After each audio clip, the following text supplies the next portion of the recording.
آج 12 رمضان پہلا عشرہ ختم ہو گیا، جسے ہم عشرہ رحمہ،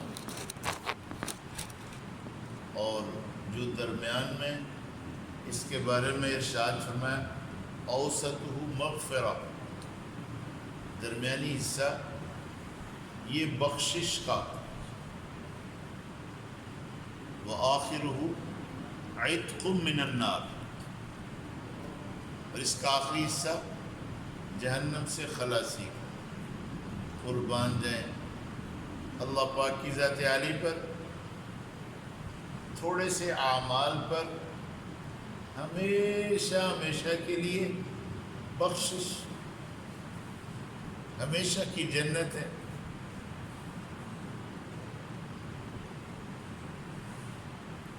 تو یہاں آج کا جو موضوع ہے وہ ہے امر بالمعروف اور نہی عن المنکر۔ یہ امہ جس میں آپ اللہ رب العزت کے قربان جائیں، اللہ پاک نے اس امت کو کنتم خیر امہ، یہ 5 آیات کے بعد اگلی آیت جو آ رہی ہے کنتم خیر امت اخرجت للناس تأمرون بالمعروف وتنہون عن المنکر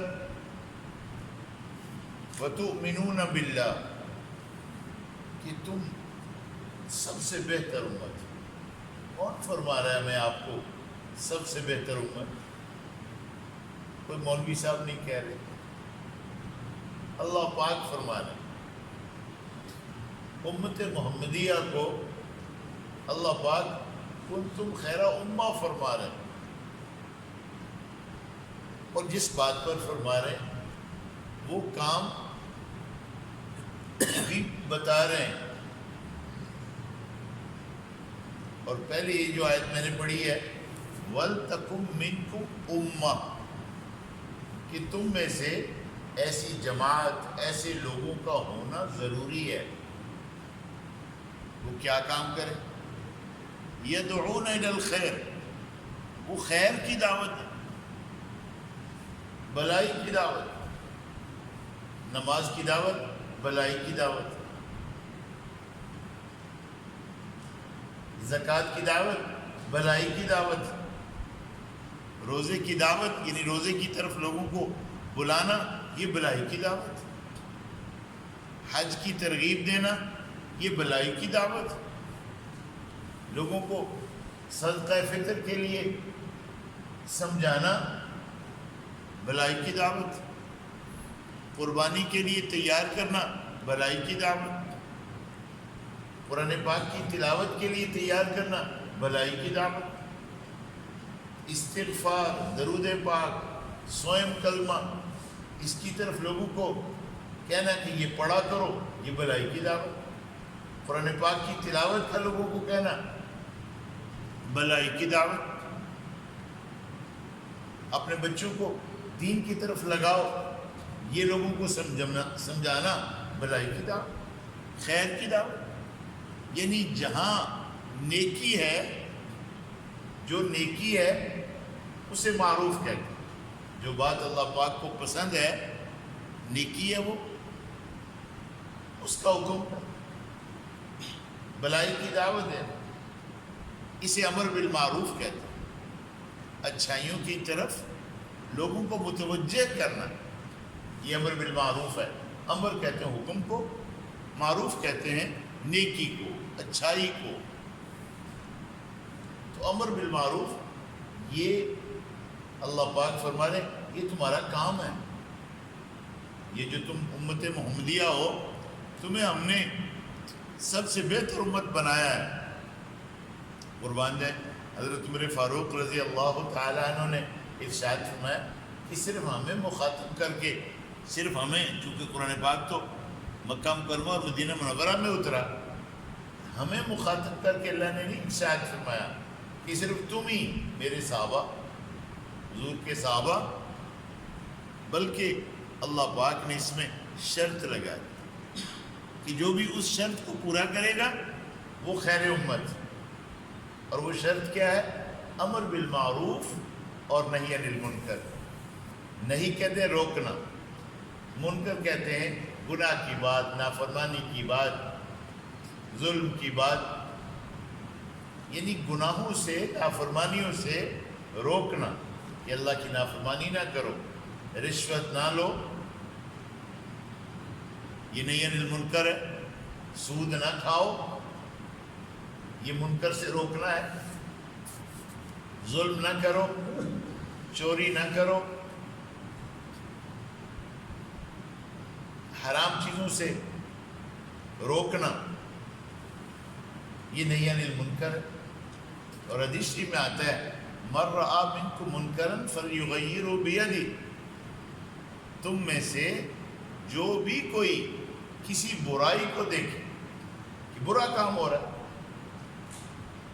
فلیغیرہ بیدہ، تو اسے اپنی طاقت اور قوت استعمال کر کے اچھائی میں بدلنے کی کوشش کرے، اچھائی میں بدلے.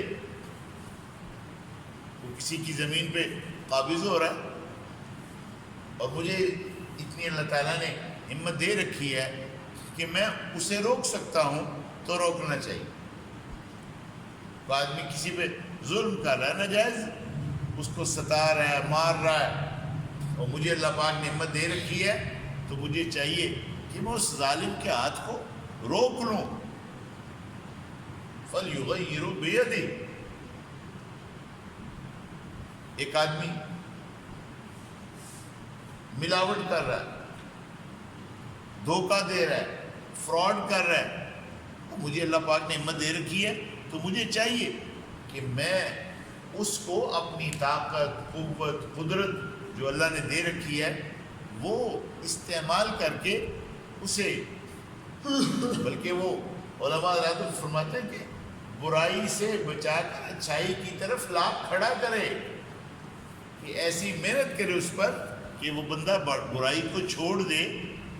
اور اس کے لیے فرماتے ہیں کہ اگر وہ کسی منکر میں، کسی برائی میں لگا ہوا ہے تو اس کے سامنے اچھائی کا تذکرہ، اچھائیوں کی دعوت اس طور پر دے کہ وہ برائیاں اس شخص کو بری لگنے لگے اور اچھائیاں اس کے جی میں گھر کر جائیں اور اسے اچھی لگنے لگے. تو یہ تو پہلا ہے کہ اپنی طاقت و قوت. اور اگر اتنا نہیں ہے فَبِلِسَانِهِ فَإِن لَّمْ يَسْتَطِعْ فَبِلِسَانِهِ، تو پھر اپنی زبان سے اگلے کو منع کرے کہ بھئی ایسا نہ کر، ایسا نہ.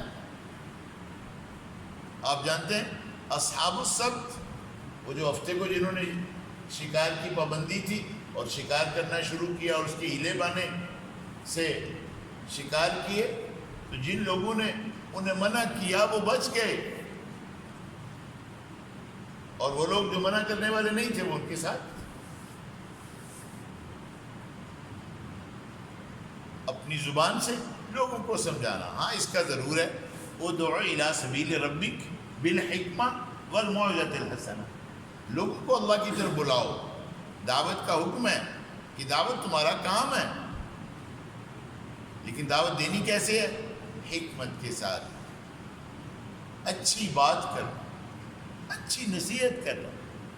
دیکھیں قربان جو اللہ پاک کی ذات علی کے دو نبی، دونوں بھائی موسیٰ علیہ السلام اور ہارون علیہ السلام، اللہ پاک بھیج رہے ہیں فرعون کی طرف، وہ جو کہتا ہے انا ربکم الاعلی، میں تمہارا بڑا رب ہوں. اور یہ ارشاد فرمائے دیکھو مجھ سے بات کرنے جا رہے ہو وَلَا تَنِيَّ فِي ذِكْرِي، میرے ذکر میں سستی نہیں کرنا. بات جب کرنے جاؤ تو مجھے یاد کرتے رہو، میری بات کرنی ہے. اور آگے یہ بھی فرمایا تھا کہ جب موسیٰ علیہ السلام نے عرض کیا اِنَّا نَخَافُ، ہم تو ڈرتے ہیں، اَن يَفْرُطَ عَلَيْنَا، کہ وہ ہم پر زیادتی کرے. تو اللہ پاک کی ذات علی نے فرمایا اِنَّنِي مَعَكُمَا أَسْمَعُ وَأَرَىٰ، موسیٰ میں تم دونوں کے ساتھ ہوں. اور یہ قیامت ہے، یہ قرآن موسیٰ علیہ السلام پر نہیں اترا، یہ قرآن میرے آپ پر اترا ہے. کہ جب بھی کوئی داعی اللہ کی طرف بلانے والا کسی کو اللہ پاک کی ذات علی کی طرف بلائے گا تو اسے بلانے جاتے ہوئے اللہ پاک کی یاد میں سستی نہیں کرنی. اس بڑے کی دعوت دینی ہے تو اس کا نام لیتے ہوئے جانا ہے, اس کی بڑائیوں کا تذکرہ کرنا ہے. وہ اللہ کتنا بڑا ہے, اس کی بڑائیاں کیا ہیں, تو اللہ پاک کی بڑائیوں کے تذکرے, یہ اچھائی کی دعوت, یہ بلائی کی دعوت. تو اب جب کہ موسیٰ جا رہے ہو, قولا لہو قولا لینا, بات کرنی ہے اس سے نرم بات, نصیحت کرنی ہے.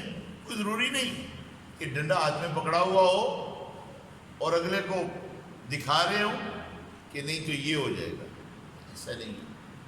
اللہ پاک فرماتے ہیں اس سے نرم بات کرو, شاید نصیحت لے لے یا ڈر جائے. تو میرے آپ کے لیے بھی یہ ہے کہ لوگوں کو اللہ کی طرف بلاؤ, اچھی بات رکھو, حکمت کی بات رکھو, دانائی کی بات رکھو, اس کے سامنے اس کی کامیابی کی بات رکھو, اسے جنت کا تذکرہ سناؤ, جنت کا تذکرہ کرو, قبر کا تذکرہ کرو, حشر کا تذکرہ کرو.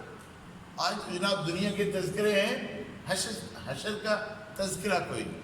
لوگ ٹیلی ویژن پہ بیٹھتے ہیں, 6 گھنٹے پروگرام کرتے ہیں, ایک اینکر بدلتا ہے تو دوسرا آ جاتا ہے, ایک ٹیم بدلتی ہے تو دوسری ٹیم آ جاتی ہے, 6 گھنٹے کا پروگرام ہوتا ہے, لیکن آخرت کی دعوت کوئی نہیں دیتا. اور قبر میں کیا ہوگا کوئی نہیں سنیں گے آپ ٹیلی ویژن پر. حشر میں کیا ہوگا, حشر ایک دن 50,000 سال کا ہے, جسے اللہ پاک فرماتے ہیں کان مقدارہ 50,000 سنہ انہم یرونہ بعیدا ونراہ قریبا. لوگ تو اسے دور سمجھتے ہیں اور ہم اسے قریب دیکھتے ہیں. 50,000 سال کا ایک دن ہے. تو اچھائیوں کی دعوت, قیامت کے تذکرے, قبر, حشر, حوض کوثر, نامہ اعمال, جنت, دوزخ, اس کا تذکرہ. کوئی ٹیلی ویژن پہ بیٹھ کے جنت کا تذکرہ نہیں کرتا, کوئی جہنم سے نہیں ڈراتا, کرونا سے ضرور ڈراتے ہیں کہ کرونا آ گیا, یہ پتہ نہیں. یا ایھا الناس اتقوا ربکم, اے لوگو اپنے رب سے ڈرو. ان زلزلۃ الساعۃ شیء عظیم, بے شک قیامت کا زلزلہ بڑی سخت چیز ہے, وہ بڑا سخت ہے. یوم ترونہا تذہل کل مرضعۃ عما ارضعت وتضع كل ذات حمل حملها وترى الناس سكارى وما هم بسكارى ولكن عذاب الله شديد. اس دن آپ دیکھیں گے ہر دودھ پلانے والی, یعنی ماں, وہ بکری ہو یا ہرنی, وہ کوئی بھی ماں ہو, ماں ہوتی ہے. انسان تو اشرف المخلوق ہے نا جی. آپ نے دیکھا ہوگا مرغی کو 5, 7, 10 اس کے چوزے ہوتے ہیں اور اسے خطرہ ہوتا ہے کہ شاید اوپر سے کوئی چیل وغیرہ یا کوا یا کوئی, تو اپنے ان چوزوں کو اپنے پروں کے نیچے چھپا لیتے ہیں. ماں ہے.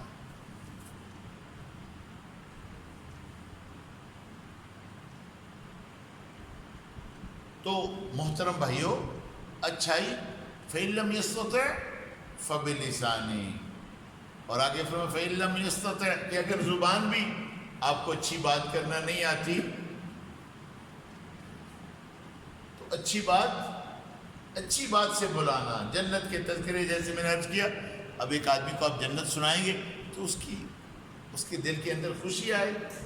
جہنم سے ڈرائیں گے, میں نے کہا وہ کتنا بڑا دن ہے کہ ہر دودھ پلانے والی اپنے دودھ پیتے کو بھول جائے گی اور ہر حاملہ اپنا حمل ساقط کر دے گی, گرا دے گی. اور آپ دیکھیں گے لوگوں کو جیسے نشے میں ہوتے ہیں, وہ نشہ نہیں ہوگا. اللہ کا عذاب بڑا سخت, اللہ کا عذاب بڑا سخت. تو محترم بھائیو, اچھائیوں کا حکم کرنا یہ میرا آپ کا کام ہے. میں آپ حضور پاک صلی اللہ علیہ وسلم کے امتی ہیں. فَإِن لَّمْ يَسْتَطِعْ فَبِقَلْبِهِ، اگر اتنی بھی سطح نہیں ہے کہ زبان سے سمجھا سکے تو دل سے برا سمجھے، برائی کو دل سے برا سمجھے.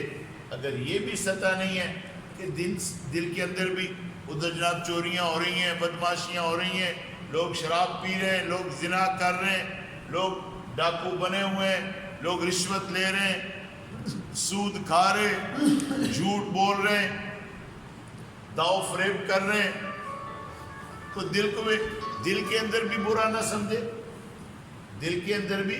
تو فرمایا یہ ایمان کا سب سے کمزور درجہ ہے. اس روایت میں تو یہ نا وَذَلِكَ أَضْعَفُ الْإِيمَانِ، یہ ایمان کی سب سے کمزور سطح ہے. اور دوسری کا فرمایا وَلَيْسَ وَرَاءَ ذَلِكَ ایمان كَحَبَّةِ خَرْدَلٍ او كما قال علیہ الصلوۃ والسلام، کہ اس کے بعد تو کوئی ایمان کی سطح ہی کوئی نہیں کہ دل میں بھی برائی پیدا نہ ہو. ہم ذرا اپنے آپ کو اس پر پرکھ سکتے ہیں، دیکھ سکتے ہیں کہ ہماری سطح کیا ہے، کہ برائی کو دیکھ کر ہمارے دل کے اندر کوئی ملال آتا ہے، اور رنجیدگی آتی ہے.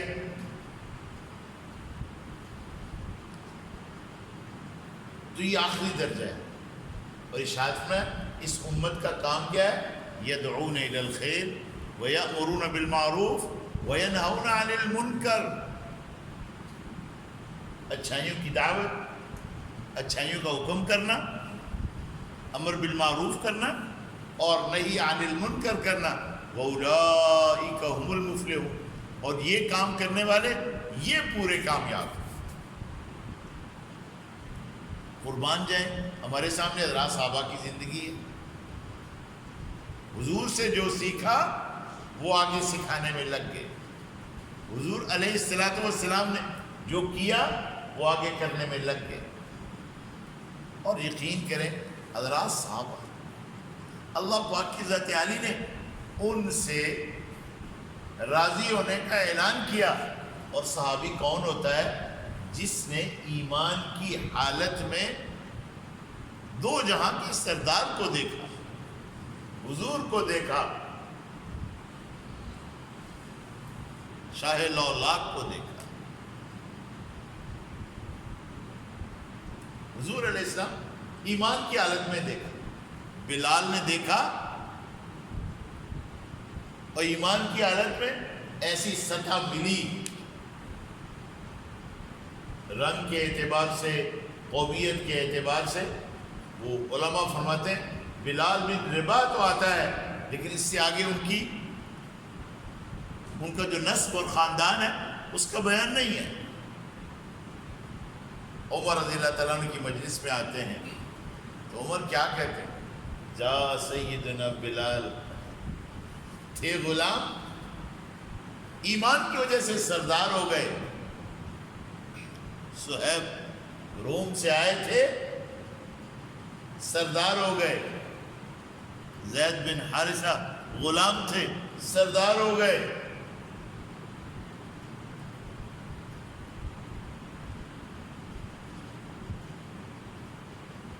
تو اپنے حضرات صحابہ وہ تو بھائی رضی اللہ عنہم ورضوا عنہ، اللہ پاک ان سے راضی ہو گئے اور وہ اللہ سے راضی ہو گئے. اللہ سے تم سب راضی. رضیت باللہ ربا وبالاسلام دینا وبمحمد نبی ورسولا او کما قال علیہ الصلوۃ والسلام. آج کسی کو حق نہیں پہنچتا کہ وہ ان حضرات کے خلاف کوئی بات کرے. ٹھیک ہے، اگر ان میں کوئی اختلاف ہوا، جیسے ہوتے حضور علیہ السلام کا زمانہ تھا، مدینہ منورہ میں منافق، مدینہ منورہ میں یہود اور نصارہ وہاں موجود تھے. وہ تو اللہ کے حبیب صلی اللہ علیہ وسلم نے بنو قریظہ اور ان لوگوں کو اللہ کے امر سے پھر مارا.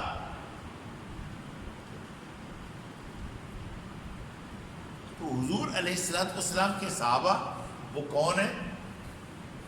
اگر ان کی مدح میں کوئی تعریف آتی ہے نا جی، تو ہمارے زمانے کے لوگ کہتے ہیں وہ حدیث ضعیف ہے. بھائی حدیث ہے، وہ ذوف کا درجہ تو کیا ہوتا ہے؟ اب جیسے ہمارے بھائی جاوید صاحب ہیں، بھائی اقبال صاحب ہیں، وہ کسی کا حافظہ 100% ہوگا، کسی کا 75% ہوگا، کسی کا 50% ہوگا. کوئی جناب بہت اونچے درجے کا حفظ رکھتا ہوگا، جیسے ہمارے یہاں یہ قاری سکندر صاحب ہمارے بہت بڑھیا حافظ ہیں، قاری نیف صاحب بھی اسی طرح. اب درجے ہوتے ہیں. بعض لوگ ایسے بھی ہمارے یہاں کہ اتنا حفظ مکمل ہے کہ پورے قرآن پاک میں بھولتے ہی نہیں ہیں. اور مجھ جیسے ایسے بھی ہیں جو کبھی کبھی نماز پڑھاتے ہیں اور ان صورتوں میں جو عام پڑھی جاتی ہیں اس میں بھی بھول جاتے ہیں. تو یہ ہوتا ہے ذوف کا. یہ جو ذوف ہوتی ہے وہ جی فلاں حدیث ہے، اس میں کسی کا ضبط کامل نہیں ہے، کسی کا حفظ کامل نہیں ہے. اور پھر اس میں دیکھا جاتا ہے کہ اس کے مؤیدات اور بھی روایات میں ہیں، تو مؤیدات مل جائیں تو وہ حدیث کا ذوف ہی ختم ہو جاتا ہے. تو آج کے زمانے کے لوگ ذرا سی بات ہو یہ حدیث ضعیف ہے، اس کا فلاں راوی ضعیف ہے. ٹھیک ہے، ہم مانتے ہیں اسماء الرجال، ظاہر ہے اللہ کا دین پڑھا ہوا ہے، لیکن ہمارے زمانہ میں یہ کسی کو حق نہیں پہنچتا کہ کبھی کسی صحابی کو سامنے رکھ لیا، کبھی کسی صحابی کو سامنے رکھ لیا، کبھی اما عائشہ کے خلاف بولنا شروع کر دیا، کبھی سیدنا امیر معاویہ رضی اللہ تعالیٰ کے خلاف بولنا شروع کر دیا، کبھی ابو موسیٰ اشعری رضی اللہ تعالیٰ کے خلاف بولنا شروع کر دیا، کبھی عمرو بن العاص رضی اللہ تعالیٰ کے خلاف. بھئی بات یہ ہے کہ میں ایسے لوگوں کو جانتا ہوں جنہوں نے کہا کہ بھی حضرات صحابہ کے بارے میں تو پھونک کر لفظ بولو کہ ان کی تو اگر کوئی کمیاں کوتاہیاں تھی بھی تو اللہ نے معاف فرما دی. آگے آ رہا ہے کل کے درس میں کہ وہ جو غزوہ احد میں سارے معاملات ہوئے تھے اور جس جگہ پر حضور پاک صلی اللہ علیہ وسلم نے 50 صحابہ کو مقرر کیا تھا، سمجھ میں تھوڑا سا فرق ہو گیا، ادھر فتح ہو گئی اور یہ حضرات اس درہ کو چھوڑ دیا، تو تھوڑا سا وہ حضور کی بات کے خلاف ہوا تو 70 شہید ہو گئے. یہ احد میں کل انشاءاللہ ان کا بیان میں کروں گا، کوشش کروں گا. تو حضرات صحابہ وہ تو معیار حق ہیں. ہمارے علماء تو فرماتے ہیں کہ ان جیسا آسمان کی آنکھ نے پھر نہیں دیکھا، واللہ نہیں دیکھا. کہ حضور فرماتے ہیں کہ یہ چلے جاؤ اور ہو سکتا ہے جب تم دوبارہ آؤ تو میری قبر پر تمہارا گزر ہو. حضور کی محبت کو کہ حضور میں گھر پہ ہوتا ہوں اور مجھے آپ کا خیال آتا ہے تو میں گھر پہ رک نہیں سکتا. اس وقت آپ اپنے گھروں میں آرام فرما رہے ہوتے ہیں، میں آتا ہوں آپ کے گھروں کا چکر لگا کر چلا جاتا ہوں. ایسی محبت کہ حضور کا لعاب مبارک نیچے نہیں گرنے دیا، آپ کے وضو کا پانی نیچے نہیں گرنے دیا. ایک صحابی رسول، آپ اس زمانہ میں حجامہ سینگی لگوانا، حضور نے سینگی لگوائی، خون جو نکلا وہ ایک صحابی کے حوالے کیا، مالک بن سنان ان کے حوالے کیا کہ اسے دفن کراؤ. اب وہ لے گئے، کہیں دیکھا کہاں دفن کروں، کوئی سمجھ میں نہیں آیا. تو بالآخر یہ سمجھ میں آیا کہ اپنے جسم میں دفن کر لیتا ہوں. حکایات صحابہ میں قصہ موجود ہے. تو اپنے جسم میں دفن کر لیا. اس زمانہ میں خون کے وہ یہ ہمارے زمانہ میں جو ہوتا ہے کہ خون ناپاک ہے، یہ اس میں بھی اختلاف ہے. تو ان کا مسلک یہی ہوگا کہ خون پاک ہے. جیسے آدمی کا جو خاص مادہ ہے اس میں بھی اختلاف ہے، یہ پاک ہے یا ناپاک. جی ہاں. تو وہ پی گئے. جب پی گئے تو حضور کی خدمت میں پہنچے. آپ نے ارشاد فرمایا مالک دفن کر دیا؟ کہ جی کر دیا. کہاں دفن کیا؟ کہ جی حضور مجھے تو کوئی جگہ ملی نہیں. کیا بات ہے، مجھے تو جگہ ہی نہیں ملی اور میں نے جہاں جگہ ملی وہاں دفن کر دیا. کہ کہاں کیا؟ کہ جی اپنے اندر. ارشاد فرمایا کہ جس کے خون میں میرا خون مل گیا اس پر جہنم کی آگ حرام ہے. قربان ہے. حضور نے فرمایا چلے جاؤ 3 دن کی مسافت کے بعد جا کر یہ پرچہ کھولنا اور پھر دیکھنا کہاں جانا ہے. تو راستے میں نہیں کھولا کہ دیکھ لیں کہ فلاں جگہ کا حضور نے فرمایا فلاں جگہ کر کھول، فلاں جگہ پر جا کر کھولنا، اس سے آگے دیکھنا کہاں جانا ہے. واپس آنے کے لیے جاتے ہی نہیں تھے، اور جانے جاتی تھی تو کہتے تھے فزت ورب الکعبہ، رب کعبہ کی قسم میں کامیاب ہو گیا. اے میرے اللہ، یہ میرا پیغام میرے آقا تک، میرے حبیب تک پہنچا دے. ان کے خلاف آج کوئی بولے، کیا حق ہے تجھے ان کے خلاف بولنے کا؟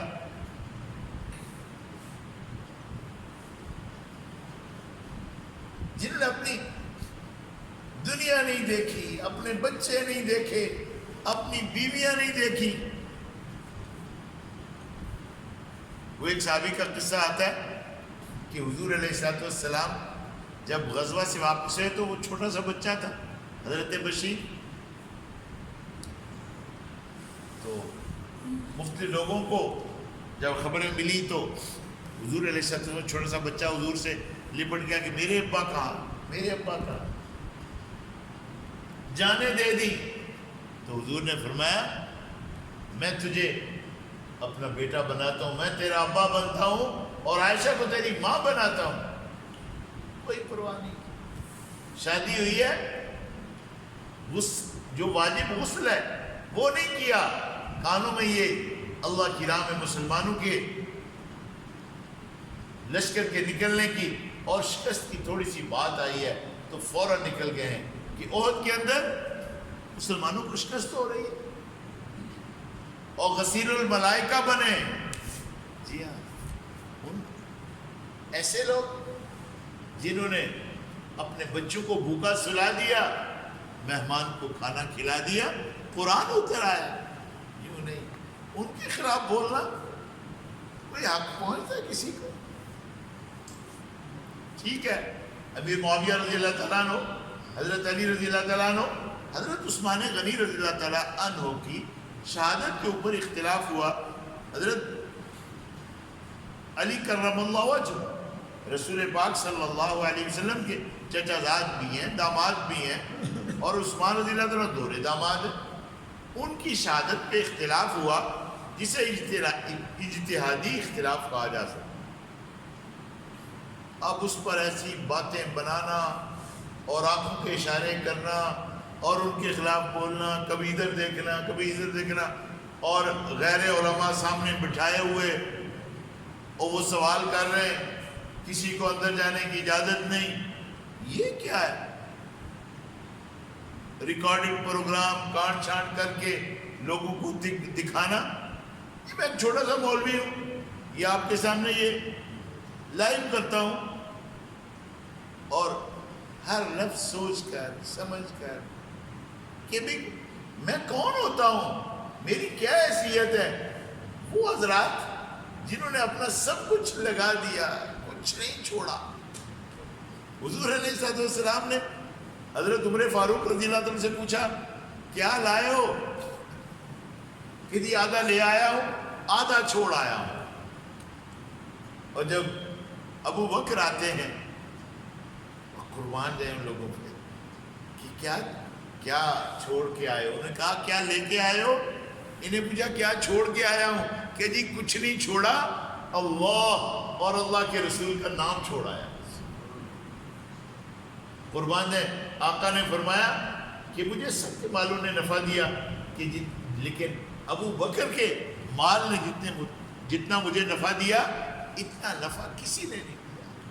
میں سب لوگوں کے احسانات کا بدلہ دے چکا ہوں، مگر ابو بکر کے مجھ پر اتنے احسانات ہیں کہ ان کا بدلہ اللہ ہی دیں گے. اور پھر ان کے ساتھ عمر رضی اللہ تعالیٰ عنہ، جنہیں فرمایا کہ عمر تو فتنوں کے درمیان آنی دیوار ہے، آنی دیوار. اور جن کے حق میں اللہ کے قرآن اترے، وہ سوچے اور اللہ کا قرآن اتر جائے.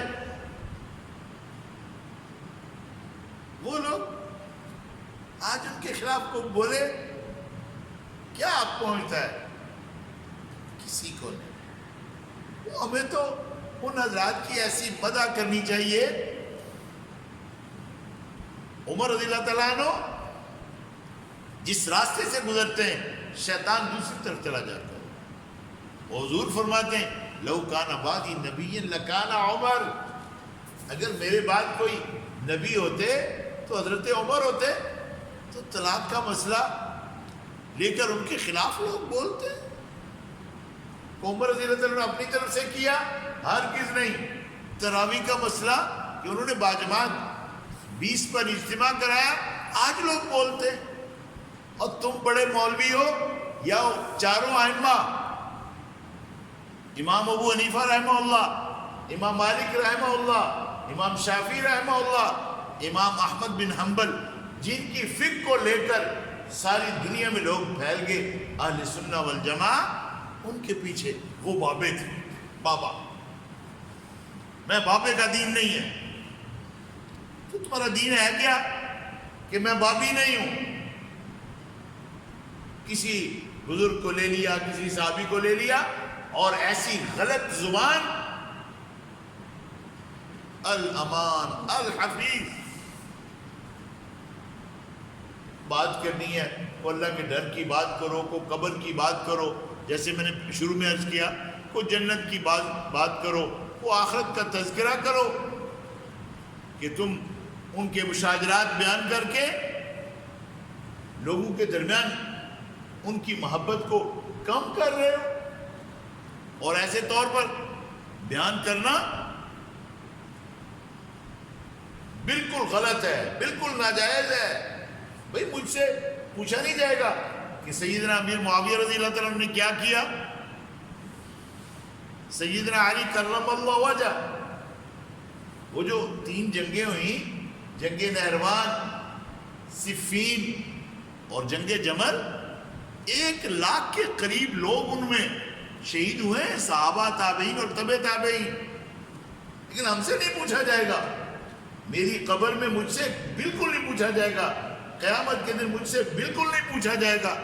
ایسے طور پر بیان کرنا کہ لوگوں کے جیوں میں حضرات صحابہ کی کمیاں آ جائیں اور ان کے خلاف بولنا شروع کر دیں. تو اپنی زبانوں کو میرے بھائیوں، حضرات صحابہ صحبت یافتہ، اور جن کے بارے میں میرے آقا نے فرمایا کن نجوم، وہ تو ستاروں کی طرح ہیں، وہ تو ستارے ہیں. بِأَيِّهِمُ اقْتَدَيْتُمْ اهْتَدَيْتُمْ مَا أَنَا عَلَيْهِ وَأَصْحَابِي. کیا بات ہے جناب. جب حضور علیہ السلام کی خدمت میں عرض کیا گیا کہ جی بنی اسرائیل میں 72 قسم کے اندر لوگ بٹ گئے، حضور علیہ السلام نے ارشاد فرمایا کہ مجھے یہ خبر دی گئی ہے کہ میری امت میں 73 قسم کے فرقوں میں لوگ بٹیں گے. تو حضرات صحابہ نے عرض کیا کہ جی حضور نجات کسے ملے؟ ارشاد فرمایا ما انا علیہ واصحابی، میں جس پر ہوں، یعنی جس دین کے اوپر، جس سطح کے اوپر میں ہوں اور میرے صحابہ ہیں، جو اس سطح کو لے گا وہ کامیاب ہو. تو دیکھ لیا جائے سطح کیا حضور نے فرمائی، کتاب اللہ و سنت رسول اللہ، کتاب اللہ و اطرتی حضور کے اہل بیت. تو محترم بھائیوں، وقت چونکہ درس کا پورا ہو گیا.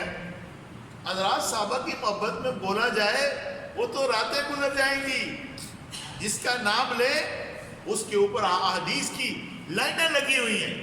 مناقب صحابہ، حضور کے صحابہ کا اچھا تذکرہ، صحابیات کا اچھا تذکرہ، امہات المومنین کا اچھا تذکرہ. اور بعض لوگ تو حضور کی صرف ایک ہی بیٹی مانتے ہیں، ایک بیٹی. حضور کی بیٹیوں کو قرآن حکیم میں بنت نہیں فرمایا، بنات فرمایا. اور یاد رکھیں بنات کا اطلاق 3 اور 3 سے اوپر پر ہوتا ہے. بنت ایک ہوتی ہے، بنتان 2، بنات جمع ہے. حضور کی 4 بیٹیاں تھیں، حضرت زینب، حضرت رقیہ، حضرت ام کلثوم اور حضرت فاطمہ الزہرا رضی اللہ تعالیٰ عنہ، جنتی عورتوں کی سردار، اور آپ کے بیٹے جنتی جوانوں کے سردار. انشاءاللہ ان کے مناقب پہ بھی درمیان میں عرض کروں گا. ان سب کی محبت اور ان کے خلاف کا جذبہ وہ تو آدمی کی تباہی کا ذریعہ ہے، وہ تو آدمی کو جہنم کے اندر پہنچا دے گا. اللہ سے درخواست ہے کہ جو صحیح کا اللہ پاک قبول فرمائے، اور اللہ تعالیٰ مجھے آپ کو کامل ہدایت عطا فرمائے. حضرات صحابہ کا ادب، حضرات صحابہ کی محبت وہ اللہ پاک ہمارے جیوں میں پیدا فرمائے. کوئی ایسا جذبہ، کوئی ایسا معاملہ ہمارے اندر ہی نہ آئے. اور آپ حضرات مجھ سے تو ایک عرصہ ہو گیا سنتے ہوئے، میں تو ان حضرات کا تو یقین کریں، میں تو ان کے واقعات نہیں مجھ سے پڑھے جاتے اور میں رو پڑتا ہوں. بولو ان کے خلاف کوئی بولے جنہوں نے اپنا آپ دیکھا ہی نہیں، اپنی جوانیاں نہیں دیکھی، اپنے مال نہیں دیکھے، کچھ نہیں دیکھا. آئے ہو حضور کے نمائندے بن کر آئے ہو، پہلی دفعہ حضور نے میرے پاس بھیجا ہے زکوٰۃ لینے کے لیے، یہ سب لے جاؤ، یہ سب لے جاؤ. ایسے لوگ تھے. اب تو جناب وہ مسجد کا چندہ بھی دینا ہو تو دیکھتے ہیں کہ کہیں 20 کا نوٹ تو نہیں نکل آیا، 10 ہی روپے ہیں. ان کیا یہ نہیں تھے، یہ نہیں. پھر انشاءاللہ ان حضرات کی محبت کو پھر بیان کروں گا. الحمدللہ رب العالمین والعاقبۃ للمتقین والصلاة والسلام علی سید الانبیاء والمرسلین. اے اللہ پاک جیسے آپ صحابہ سے راضی ہوئے، اے اللہ پاک انہیں ہماری طرف سے بھی جزائے خیر عطا فرمائیے. اے اللہ پاک ان کی وجہ سے یہ آپ کا دین، یہ آپ کا کلمہ، یہ ہمارے صالح آپ تک پہنچا. اے اللہ اگر وہ نہ آتے تو ہمارا نہ جانے کیا حال ہوتا. اے اللہ پاک ہم پر رحم فرما اور ان حضرات کو جنت الفردوس میں اے اللہ پاک ہمیں ان کے ساتھ جمع فرما. ہمیں حضور کی شفاعت نصیب فرما. اے اللہ پاک حضور کا دیدار نصیب فرما، اپنی ذات عالی کا دیدار نصیب فرما. اللہ پاک ہمیں جنت عطا فرما. اے اللہ پاک ہماری اولادوں کو اور ہمیں، ہماری بیویوں کو، ہمارے خاندانوں کو، سب کو جنت الفردوس میں اکٹھا فرما.